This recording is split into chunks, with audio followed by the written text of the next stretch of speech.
نصلی علی رسولہ الکریم اما بعد بسم اللہ الرحمن الرحیم۔ حضرت ابو بکر صدیق رضی اللہ تعالی عنہ کا ایک کاہن کے کھانے سے قے کرنا۔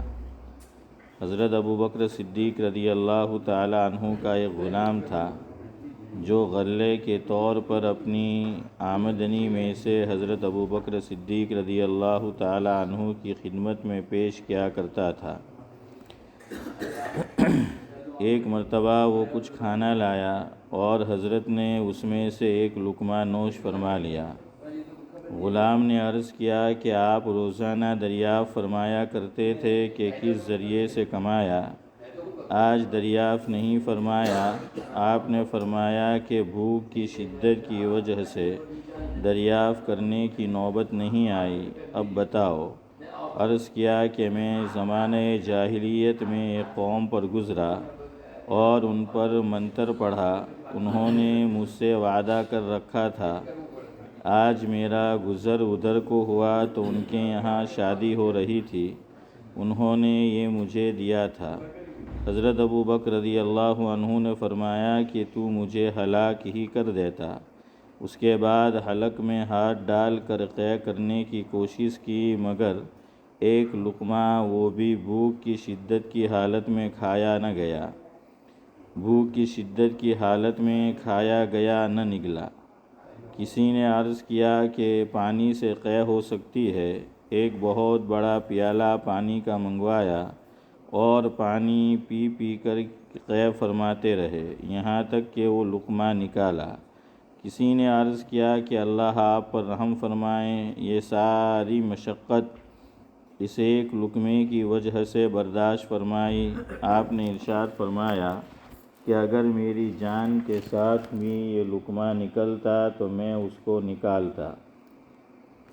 میں نے حضور صلی اللہ علیہ وسلم سے سنا ہے کہ جو بدن مال حرام سے پرورش پائے، آگ اس کے لیے بہتر ہے۔ مجھے یہ ڈر ہوا کہ میرے بدن کا کوئی حصہ اس لقمے سے پرورش نہ پا جائے۔ فائدہ: حضرت ابو بکر صدیق رضی اللہ عنہ کو اس قسم کے واقعات متعدد بار پیش آئے کہ احتیاط مزاج میں زیادہ تھی، تھوڑا سا بھی شبہ ہو جاتا تھا تو قے فرماتے۔ بخاری شریف میں ایک اور قصہ اسی قسم کا ہے کہ کسی غلام نے زمانہ جاہلیت میں کوئی کہانت یعنی غیب کی بات نجومیوں کے طور پر کسی کو بتلائی تھی۔ وہ اتفاق سے صحیح ہو گئی۔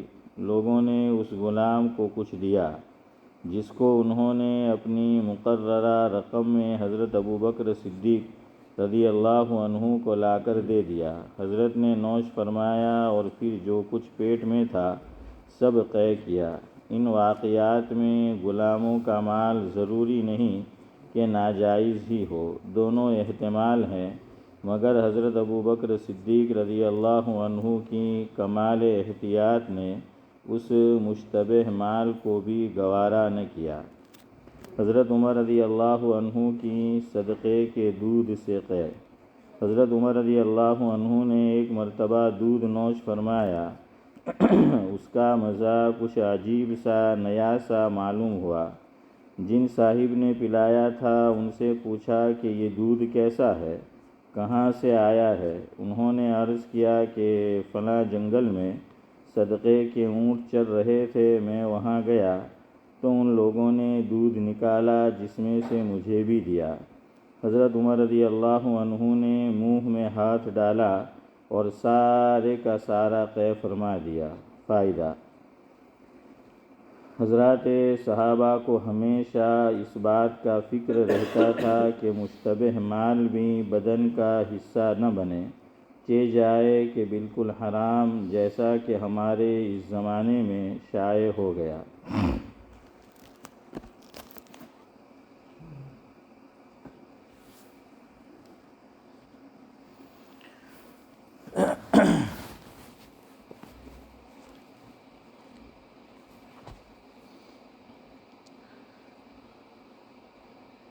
ملے نبی کو سارے تحفے فرش پر ہے، ملے نبی کو سارے تحفے فرش پر ہے، مگر ملا نماز کا تحفہ عرش پر ہے۔ ہو چاہے کوئی امیر یا کہ غریب ہے، ہو چاہے کوئی امیر یا کہ غریب ہے، ہوتا نماز میں وہ خدا سے بے حد قریب ہے۔ ارشاد عالی قرۃ عینی فی الصلاۃ ہے، ارشاد عالی قرۃ عینی فی الصلاۃ ہے، پتہ چلا نماز میں کوئی تو خاص بات ہے۔ بزرگان محترم، آج کی مجلس میں یعنی جو منگل کو ہوتی ہے، آپ جانتے ہیں کہ ایک روایت جو مسلم شریف میں ہے، جس کے راوی حضرت ابو ہریرہ رضی اللہ تعالی عنہ ہے، الفاظ روایت کے اس طرح ہے کہ عن ابی ہریرہ رضی اللہ تعالی عنہ قال قال رسول اللہ صلی اللہ علیہ وسلم من ادرک رکعۃ من الصلاۃ فقد ادرک الصلاۃ او کما قال علیہ الصلاۃ والسلام۔ کچھ باتیں اس تعلق سے آپ کی خدمت میں پیش کی جا چکی ہیں، مزید کچھ باتیں اسی تعلق سے آج کی مجلس میں بھی انشاءاللہ العزیز آپ کی خدمت میں پیش کرنی ہے، مگر اس سے پہلے ایک صاحب کا واٹس ایپ کے توسط سے میسیج آیا تھا ہمارے اسی علاقے کے، کہ کسی نے ان کو یہ بتایا کہ وضو کے اندر اگر ہاتھ کو 4 مرتبہ دھویا جائے تو وضو ٹوٹ جاتا ہے۔ کہ کسی نے ان کو یہ بتایا کہ وضو کے اندر ہاتھ کو 4 مرتبہ دھویا جائے تو وضو ٹوٹ جاتا ہے۔ ایک اور سوال بھی کچھ دن پہلے آیا تھا اسی وضو کے تعلق سے، کہ وضو کے اندر تر ہاتھ پھیر دینا ضروری ہے یا اس کو دھونا چاہیے۔ تو پہلے اس تعلق سے کچھ باتیں آپ کے گوش گزار کرتا ہوں، پھر وقت رہا تو جو روایت آپ کے سامنے پڑھی اس تعلق سے بھی انشاءاللہ کچھ باتیں سنیں گے۔ وضو اور روزہ یہ کلیئر کٹ حدیث میں ہے، ایک اصول یاد رکھو، زندگی بھر آپ کو کام دے گا، اور انشاءاللہ کسی سے آپ کو پوچھنے کی ضرورت بھی نہیں پڑے گی اگر آپ نے اس کو صحیح طرح آج سمجھ لیا۔ اور یہ خود روایت میں حضرت نبی کریم صلی اللہ علیہ وسلم کا بیان کردہ اصول ہے،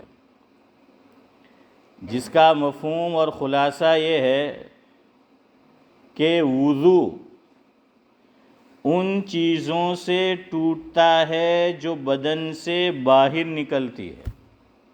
کیا فرمایا؟ کہ وضو ان چیزوں سے ٹوٹتا ہے جو بدن سے باہر نکلتی ہے۔ کوئی چیز باہر سے اندر جائے، پیٹ کے اندر جائے تو اس سے وضو نہیں ٹوٹتا۔ دوسری بات آقا نے ارشاد فرمائی جس کا مفہوم یہ ہے کہ روزہ ان چیزوں سے ٹوٹتا ہے جو باہر سے اندر جائے۔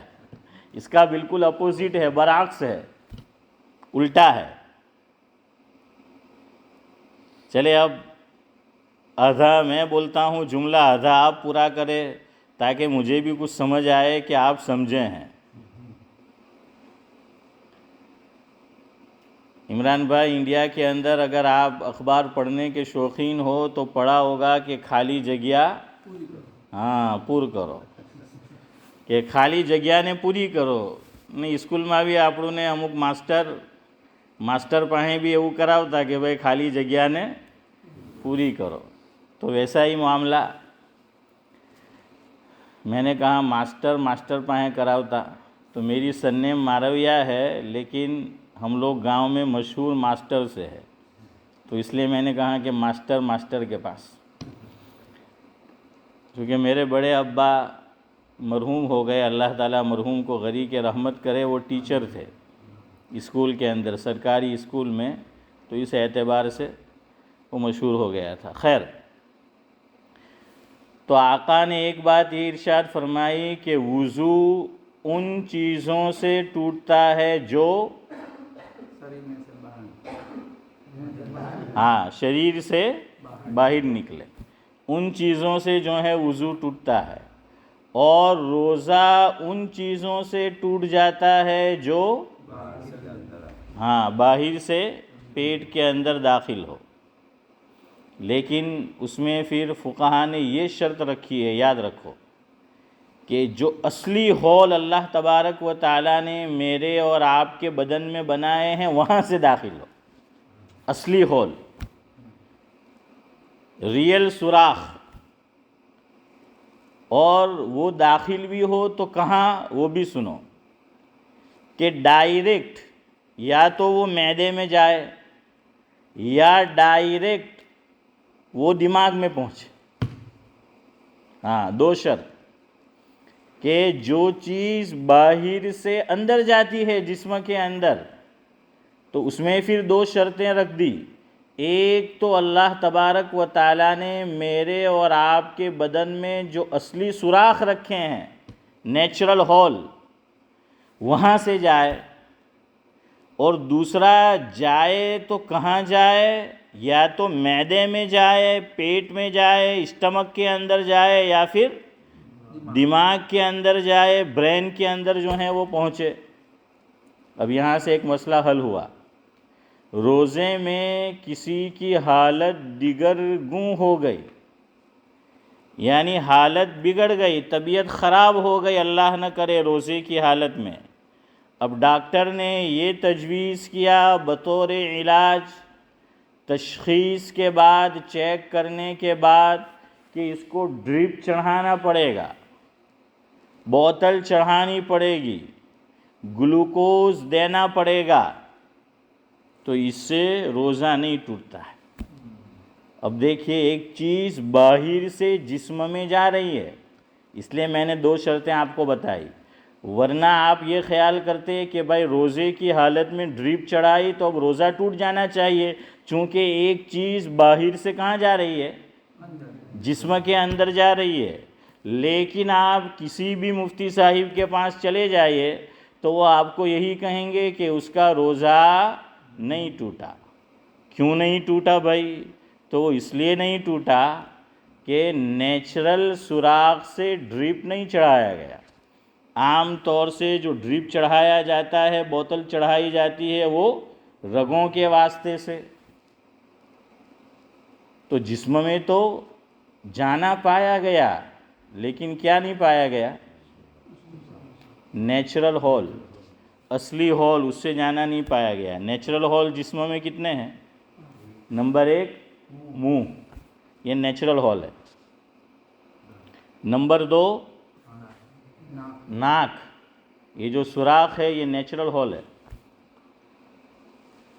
نمبر 3 پیچھے کا حصہ جسے دبر کہتے ہیں، کہ جہاں سے ہم بڑا استنجا کرتے ہیں، وہاں سے آگے کا جو حصہ ہے جہاں سے آدمی چھوٹا استنجا کرتا ہے، وہاں ڈائریکٹ سوراخ نہیں ہے، یعنی بئی معنی کہ ڈائریکٹ وہ چیز معدے کے اندر جو ہے وہ پہنچتی ہو۔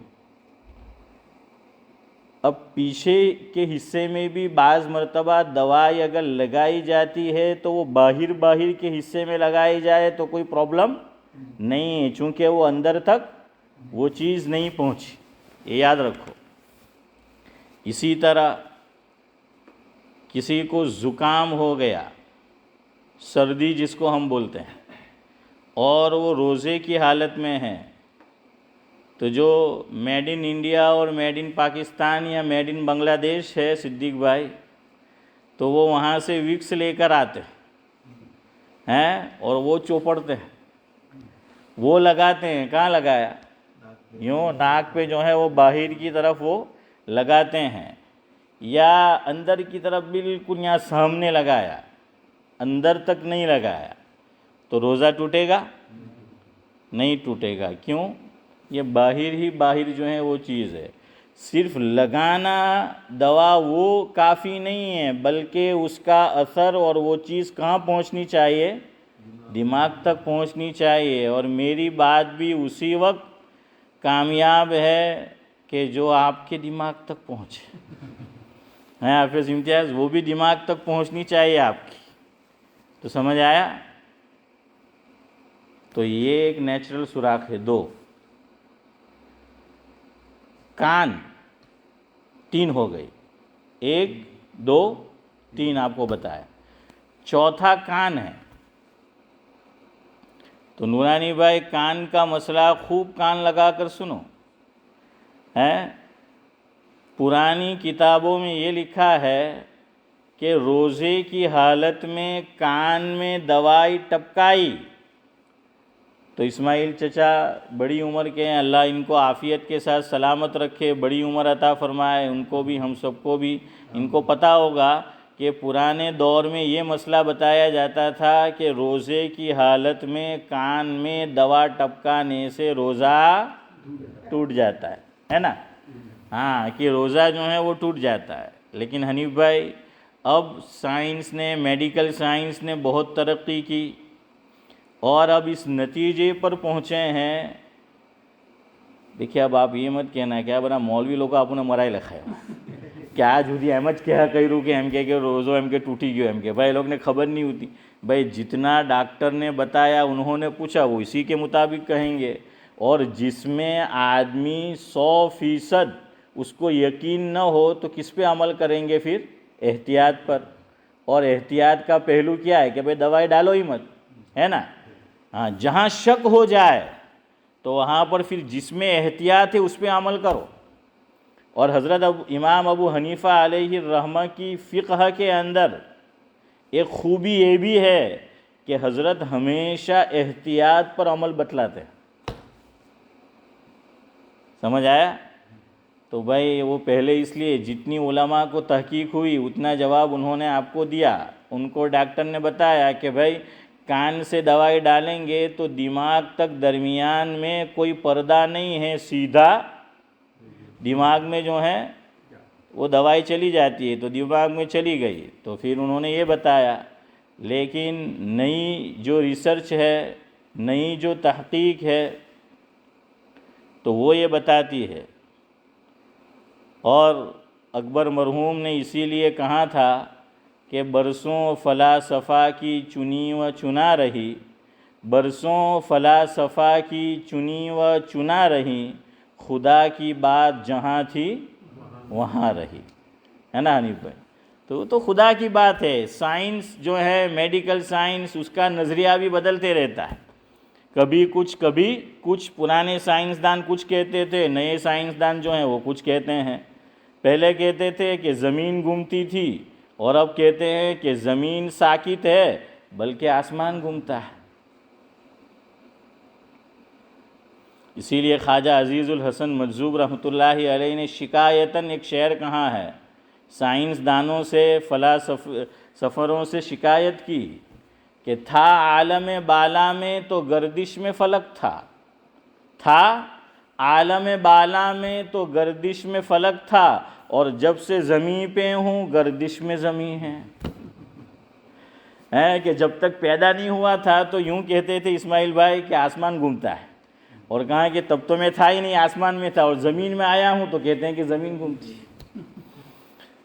تو بہرحال وہ تو سائنسداں کا یہ حال رہتا ہے. تو اب نئی تحقیق یہ بتلاتی ہے کہ کان اور دماغ اس کے درمیان میں اللہ تعالیٰ نے پردہ رکھا ہے. اسی لیے ایک جملہ بڑے بوڑھوں سے آپ نے سنا ہوگا، کوئی کان میں زور سے مارتا ہے تو صدیق بھائی ڈوہالوں کو ہوں کہتا آپ نے کہ نا کان میں نہیں ماروں پردو پھاٹی جائے، کہتا نا حنیف بھائی کہ کان میں نہیں مارવાનું تو اسماعیل چاچا ہوں پھاٹی جائے کہ پردو ایم کہ پھاٹی جائے. تو پتہ چلا کہ پردہ ہے. بھائی محمد آپ سے کوئی پردہ نہیں ہے.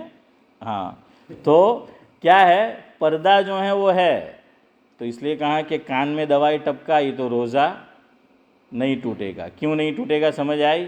ہاں الیاس بھائی کچھ کہہ رہے جی، کچھ پوچھ رہے ہو؟ آنکھ میں، ہاں الیاس بھائی یہ پوچھ رہے ہیں کہ روزے کی حالت میں آنکھ میں دوائی ڈالی تو نہیں ٹوٹے گا. کیوں؟ یہ سوراخ نہیں ہے، یہاں دیکھیے کوئی سوراخ ہے نہیں ہے. ہاں ہم دوائی ڈالتے ہیں تو یوں ڈالتے ہیں ہے ને. આપણે તો એવું કહેતા ઇમરાનભાઈ કે આંખ આવી તો હું આપતા મરચાં આપતા હે. હા તો તે મરચાં આપતા તે કે આંખના અંદર લાખો, તો આંખ کے اندر دوائی ٹپکائی تو روزہ نہیں ٹوٹے گا. کیوں نہیں ٹوٹے گا؟ جواب آپ کے پاس ہے. کیوں؟ سوراخ نہیں ہے، وہ اصلی سوراخ نہیں ہے، اس لیے روزہ نہیں ٹوٹے گا کیونکہ اصلی سوراخ نہیں ہے. کان میں بھی جو ہے دوائی ڈالی تو روزہ نہیں ٹوٹے گا. کیوں؟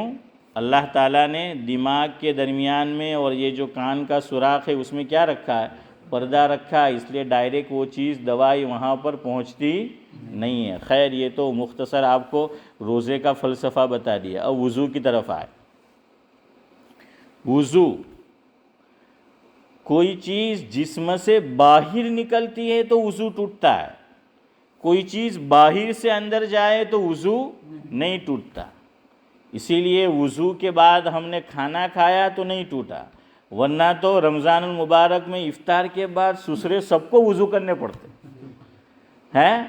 ہاں اور دیکھیے حدیث کی دو قسمیں ہیں، یہ مولانا نے سنی ہوگی. حدیث میں اور قرآن میں دونوں میں ہے. اور یہ بات آئی بھی تھی گزشتہ ہفتے، ناسخ اور منسوخ کی بحث. کس کی بحث؟ ناسخ اور منسوخ کی بحث. یعنی پہلے حضور نے کچھ حکم دیا تھا اور بعد میں حکم کیا ہو گیا بھائی عرش؟ تبدیل ہو گیا، منسوخ ہو گیا. وہ حدیث ہے آج بھی کتابوں میں لیکن قابل عمل نہیں ہے، قابل اتباع نہیں ہے. لیکن آج بھی حضور کا ارشاد ہے اور قرآن کریم میں بھی آپ کو بتایا تھا کہ کچھ آیات اب بھی موجود ہے لیکن اس پر عمل نہیں ہوگا. مثال میں نے آپ کو دی تھی گزشتہ ہفتے کہ خود قرآن کریم میں موجود ہے کہ کسی عورت کا شوہر اگر انتقال کر جاتا تو پہلے عدت کتنی تھی؟ دیکھا ایک ہی ہفتے میں بھول گئے، ایک ہفتہ بھی نہیں ہوا، 1 سال بتایا تھا آپ کو، ورنہ 130 دن تو ہے ہی، 4 مہینے تو آج بھی ہے، بتایا تھا نا. ہاں آمین کا لفظ آیا ہے قرآن کریم کے اندر. تو اب وہ آیت تو ہے لیکن اس پہ عمل نہیں ہے. 28ویں پارے میں ہے، اللہ تبارک و تعالیٰ نے ارشاد فرمایا کہ میرے محبوب سے بات کرنی ہو تو صدقہ کرو پہلے اور پھر بات کرو. کیوں؟ یہود بہت پریشان کرتے تھے، جان بوجھ کے سوالات ادھر ادھر کے کرتے تھے جو کام کے نہ ہوتے، اور مقصد یہ ہوتا کہ آقا کام کی باتیں صحابہ کے سامنے بیان نہ کرے، اور حضور کا وقت خراب کرتے تھے. اور آپ جانتے ہیں اس قوم کو مال سے بڑی محبت ہے. قرآن بار بار کہتا ہے ان کے تعلق سے، گرچہ اب وہ مجھ میں اور آپ میں بھی آ گئی ہے لیکن قرآن نے جو ہے وہ ان کے متعلق کہا ہے کہ یہ قوم ایک چیز سے بہت محبت اور ایک چیز سے بہت نفرت، بہت ڈرتی ہے. قرآن جگہ جگہ کہتا ہے کہ ان سے کہا کہ اگر تم سچے ہو تو موت کی تمنا کرو، تو وَلَن يَتَمَنَّوْهُ أَبَدًا بِمَا قَدَّمَتْ أَيْدِيهِمْ. قرآن کہتا ہے کہ یہ کبھی موت کی تمنا نہیں کریں گے، موت سے بہت ڈرتے ہیں اور مال سے بڑی محبت ہے. اسی لیے دیکھیے آج اکانومی پہ قبضہ کس کا ہے؟ ہاں ان کا ہی جو ہے وہ قبضہ ہے آج بھی، حالانکہ تعداد میں بہت کم ہے. تو خیر بہرحال میں آپ کو یہ بتا رہا تھا کہ اللہ نے فرمایا صدقہ کرو، تو اب تھوڑی کرتے ہو، اب آنا ہی چھوڑ دیا. تو حضرت علی رضی اللہ تعالیٰ عنہ نے اس آیت پر عمل کیا اور اللہ نے اس کو منسوخ کر دیا. کیوں؟ لوگوں کو بتا دیا کہ دیکھ لیجئے، اور حضور کو بھی آگاہ کر دیا کہ یہ کیوں آپ کے پاس آتے تھے. اور حضرت علی اس پہ فخر کیا کرتے تھے رضی اللہ تعالیٰ عنہ کہ قرآن میں ایک آیت ایسی ہے کہ اس پہ سوائے میرے کسی نے عمل نہیں کیا. کسی نے عمل نہیں کیا ہے، فرمایا کہ میں نے جو ہے وہ عمل کیا اور اللہ تعالیٰ نے اس کو منسوخ کر دیا۔ آج تلاوت تو اس کی جاتی ہے لیکن اس پہ عمل نہیں ہے، اور یہ حضور کے زمانے میں ہی عمل منسوخ ہو گیا تھا۔ لیکن یہاں ایک بات سنو، اللہ تعالیٰ نے تقریباً نورانی بھائی آپ سبھی کو اس کی توفیق دی ہوگی کہ نورانی جگہ پر آپ گئے ہوں گے، مکہ مکرمہ اور مدینہ منورہ۔ حضرت شیخ الحدیث حضرت مولانا محمد زکریہ صاحب نور اللہ مرقدہ کے ملفوظات میں ہے، جس کا مفہوم یہ ہے، حضرت نے فرمایا کہ جب بھی مدینہ شریف جاؤ، چاہے حج کے لیے گئے ہیں اور گئے ہو مدینہ شریف، یا عمرہ کے لیے گئے ہوں اور وہاں حاضری دی ہے، فرمایا کہ جانے سے پہلے وہاں کے غریبوں پر کچھ صدقہ کر دیا کرو۔ حافظ صاحب کیا فرمایا کہ وہاں کے غریبوں پر کچھ صدقہ جانے سے پہلے۔ یہ کب ہوگا؟ کوئی جان پہچان والا ہو تو ہم بتا دیں گے کہ بھائی دے دو، وہاں بھی غربا ہے، اور اگر ایسا نہیں ہے تو وہاں جا کر دو۔ حضرت فرماتے تھے کہ اگرچہ یہ آیت اب حکماً منسوخ ہے، تلاوتاً منسوخ نہیں ہے، حکماً منسوخ ہے، لیکن چلو ہمارا اس پہ عمل تو ہو جائے۔ کیوں؟ ہماری حاضری مدینہ شریف ہوگی تو کیوں ہوگی؟ کہ آقا کے روضے پہ ہم کیا دیں گے حنیف بھائی؟ حاضری دیں گے، اس لیے تو وہاں جاتے ہیں، اور وہاں جا کر دعا کریں گے، گفتگو کریں گے، بات چیت جو ہے وہ کریں گے اپنے محبوب سے، آقا سے۔ تو فرمایا کہ حکم آیا تھا قرآن کریم میں کہ گفتگو کرنی ہو، حاضری دینی ہو آقا کے دربار میں تو کچھ صدقہ کرو۔ تو فرمایا کہ اللہ نے مال دیا ہو تو صدیق بھائی کیا کرو؟ صدقہ کرو۔ اگر آج تک اس پہ آپ نے عمل نہیں کیا تھا، اللہ تعالیٰ آگے مجھے بھی لے جائے، آپ کو بھی لے جائے، بار بار لے جائے، ہر ایمان والے کو لے جائے، آمین انشاءاللہ۔ تو کیا کرو؟ کچھ نہ کچھ صدقہ دے دیا کرو، وہاں کے غریبوں کو کچھ نہ کچھ صدقہ وہ دے دیا کرو۔ خیر، میں آپ کو یہ سمجھا رہا تھا کہ وضو کے اندر کوئی چیز اندر جائے تو نہیں، لیکن پہلے حکم تھا، آقا نے پہلے حکم دیا تھا کہ آگ پر پکی ہوئی چیز اگر کسی نے کھائی یا پی لی تو حضور نے فرمایا کہ اگر وہ باوضو تھا تو وضو ٹوٹ گیا۔ یہ حدیث میں ہے، آج بھی وہ روایت طلباء کو پڑھائی جاتی ہے احادیث کی کتاب میں، لیکن یہ کیا ہے؟ حکم منسوخ ہو گیا ہے۔ اس لیے ہم کہتے ہیں ہمارا نام اہل السنت والجماعت، ہم اہل حدیث نہیں ہیں، ہم اہل سنت و جماعت ہے، اس لیے کہ سنت کبھی منسوخ نہیں ہوتی، اور سنت یونیورسل ہوتی ہے، انٹرنیشنل ہوتی ہے، اور حدیث کیا ہے؟ وہ منسوخ بھی جو ہے وہ ہوئی ہے۔ اس کی کئی مثالیں ہیں۔ تو پہلے ایسا ہوتا تھا کہ جیسے ہی کیا کیا، آگ پہ پکی ہوئی چیز کھائی یا پی تو وضو گیا، تو رمضان میں پھر سب کو وضو کرنے جانا پڑتا، کیونکہ આપણને حافظ صاحب ભજીયા ને સમોસા વગર તો ચાલે નહીં, એ તો લઈને જ આવે અહીં,